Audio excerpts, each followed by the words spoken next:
Mesdames et messieurs, bonsoir et bienvenue dans cette page d'information. Les grands titres avant de commencer. L'Association malienne des expulsés a organisé hier une réunion pour la défense des droits des immigrants.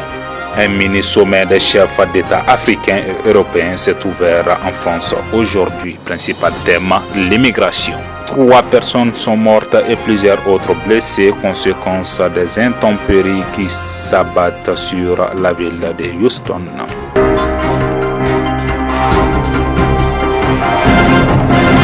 Soyez les bienvenus.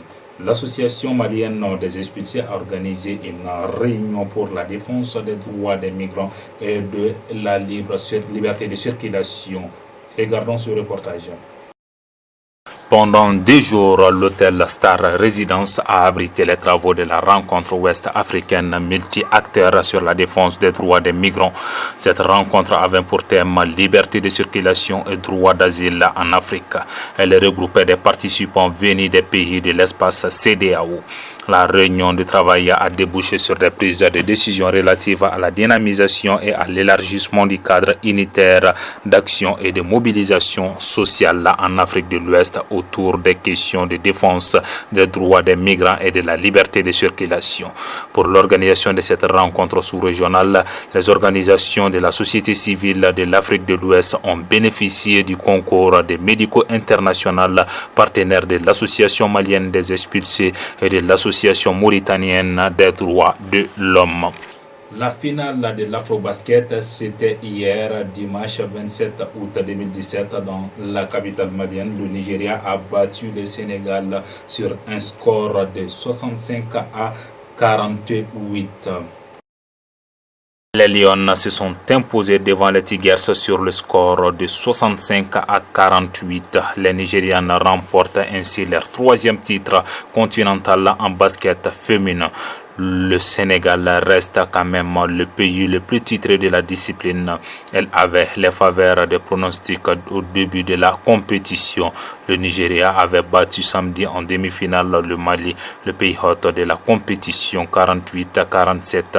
Le Sénégal avait décroché son ticket pour la finale face au Mozambique, 72 à 52. Ainsi, le Nigeria obtient la médaille d'or. L'argent est pour le Sénégal et le Mali qui n'a pas démérité ce contente du bronze. Les 2 équipes finalistes représenteront l'Afrique à la Coupe du Monde 2018 en Espagne. Mesdames et messieurs, l'actualité c'est aussi internationale et africaine. Elles sont commentées ce soir par Khalifa Ahmed.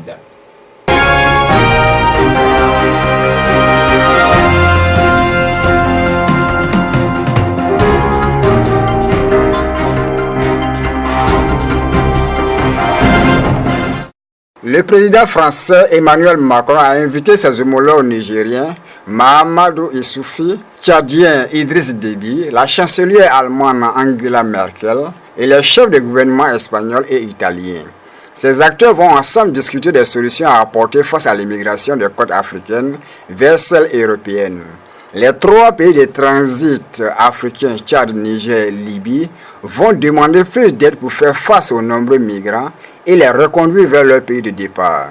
Du côté européen, c'est l'Italie qui va le plus taper sur la table, elle qui a accueilli entre 2014 et cette année plus de 600 000 migrants.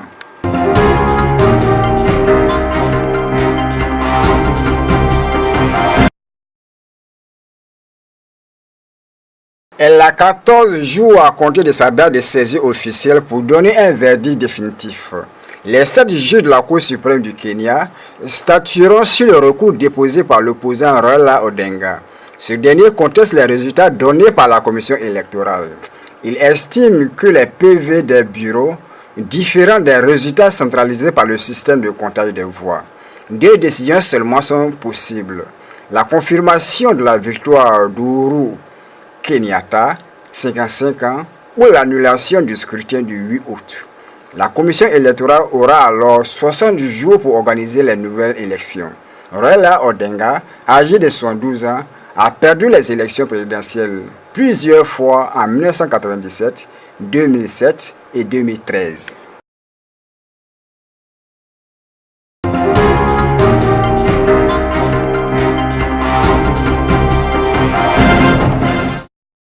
Le président américain Donald Trump est attendu aujourd'hui dans la ville de Houston. Cette ville de l'État du Texas est la quatrième ville la plus peuplée des États du sud des USA. Depuis plusieurs jours, des intempéries s'abattent en continu sur cette ville. Dans certains quartiers, la pluie a atteint les 65 cm selon l'Agence météorologique d'Amérique. Toute la ville est inondée. Le bilan actuel donné par le service de secours est de 3 morts, plusieurs blessés. Les secouristes et autorités craignent que le bilan ne s'alourdisse.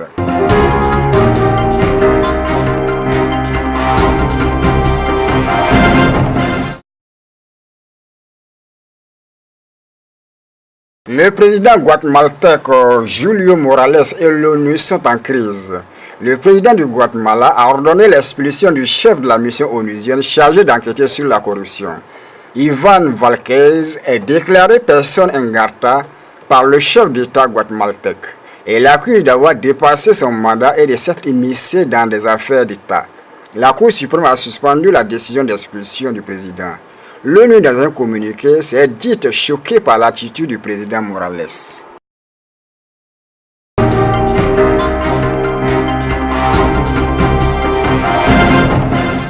Mesdames et messieurs, c'est tout pour l'édition d'aujourd'hui. Merci de nous avoir regardés et bonne suite de programmes sur votre chaîne télévisée. Au revoir.